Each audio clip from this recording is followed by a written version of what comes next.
1948 کے اندر جس وقت انہوں نے اسرائیل بنا ہے، تو جب وہ فیصل آیا تھا اس کا بیٹا جو ہے شریف مکہ کا، جس کو انہوں نے شام لگایا تھا، اس نے بالفور ڈیکلیریشن مان لیا تھا، اس نے کہا تھا میں حاضر، میں مانتا ہوں آباد کریے. اس زمانے سے 67 میں انہوں نے آپ سے گولان ہائٹس لیں، انہوں نے سویز پورے کا پورا لیا، اس کے بعد انہوں نے پوری یروشلم کی ساری بیت المقدس لیا، پورا مغربی کیرالہ لیا، غزہ کا علاقہ لیا.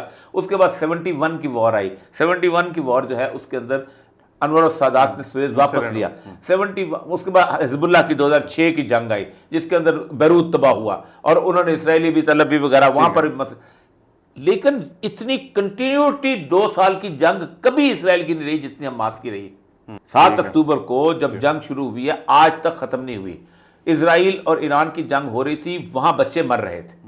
تو جنگ کا میدان صرف اسرائیل ایران نہیں ہے، جنگ کا بڑا. ایک دوسری چیز یہ ہے کہ اللہ تعالیٰ قرآن پاک میں فرماتا ہے کہ ضربت علیہم الذلۃ والمسکنہ وباؤوا بغضب من اللہ.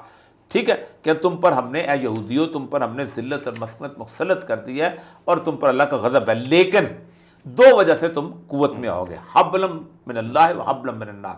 یا تمہیں اللہ کی طرف سے پشتپناہی حاصل ہوگی، یا تم اللہ کو مان لو گے، یا تمہیں انسانوں کی، یعنی کوئی نہ کوئی قوت تمہاری پشت پہ ہوگی. تو کیا ہوا؟ تھرو آؤٹ جب تک سے اسرائیل بنا ہے، امریکنز جو ہیں اس کو پشتپناہی کرتے ہیں.